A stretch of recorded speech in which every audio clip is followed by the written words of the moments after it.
Welcome back. Americans have been observing this week as the 75th anniversary of the end of World War II in Europe. As we remember the heroes, Craig Worth remembers one Utah woman who flew bombers and fighters as part of an elite group of war pilots that you probably never even heard about. That is tonight's Worth Watching report. Throughout the world, throngs of people hailed the end of the war in Europe. Now the war against Germany is won.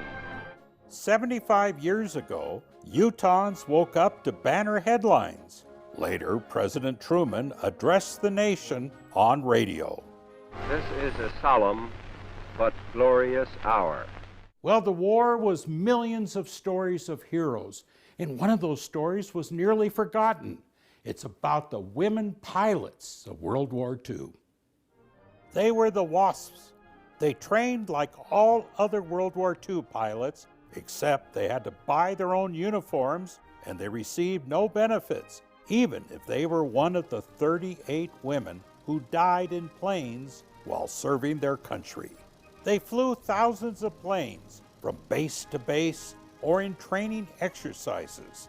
They flew wherever they were needed and on whatever plane they were given, in all weather, often with only goggles, a compass, and a radio. Day and night, as men were needed for overseas and combat duty. Only a few are still with us to tell their story. One of those women pilots is Nell Stevenson Bright, a hero among us in Salt Lake City. Our country needed us. Everybody during World War II was chipped in to do everything that we could. They were an elite crew of 1,000 exceptional pilots. Yet even in this official Army Air Corps film, they were subjected to humiliation and sexism. But even before they get a chance to take the polish off their nails, it's out onto a dusty Texas drill field with them.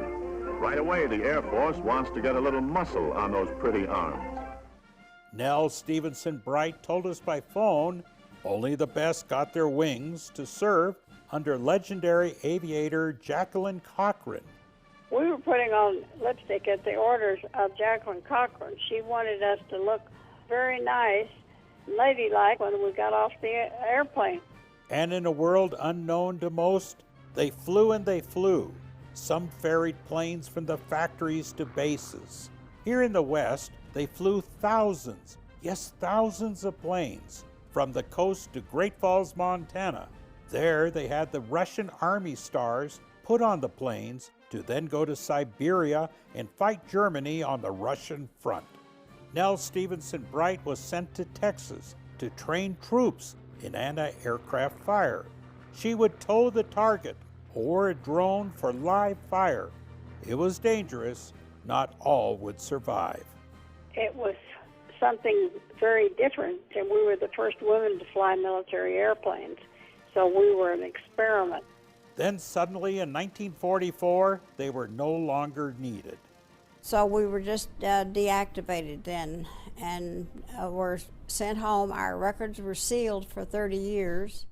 Congress voted down giving them benefits or further service or official recognition. I guess we were the best kept secret of World War II. Nell Stevenson Bright would move on to be a Phoenix stockbroker for 50 years before moving to Utah. Finally decided to retire when I was 85, and next month I will be 99, so I decided I needed to be closer to one of my kids. Well, in 1977, the Air Force announced that women could fly military planes for the very first time. Nell Stevenson Bright said, "Oh no, we used to do that." Congress unsealed the records, and all those women got the congressional gold medals they deserved. Craig Worth,